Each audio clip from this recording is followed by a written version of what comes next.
How to fix Ticketmaster Error Code U521. In order for you to fix this issue, the very first thing you want to try doing is refresh your page. Close the application and then reopen it. Most of the time, refreshing the app has also fixed the issue. If not, the next step you want to try doing is move into the settings of a device. Head over to General and then move into iPhone Storage. Once you're in this page, scroll down and search for the application Ticketmaster. Once you find it, head over to it. Now click on Offload App and then once again click on Offload App. It will clear the cache and the storage of the application. It will also remove all of the unwanted bugs and make your application run smoothly. This might also fix the issue that you have been facing.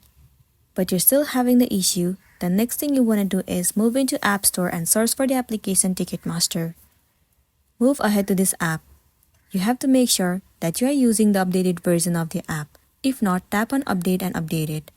Once you've got the updated version, try using the application Ticketmaster and then you might be good to go. So that's the wrap for this video. If this video helped you, give it a like and check out our next tutorial. Thank you.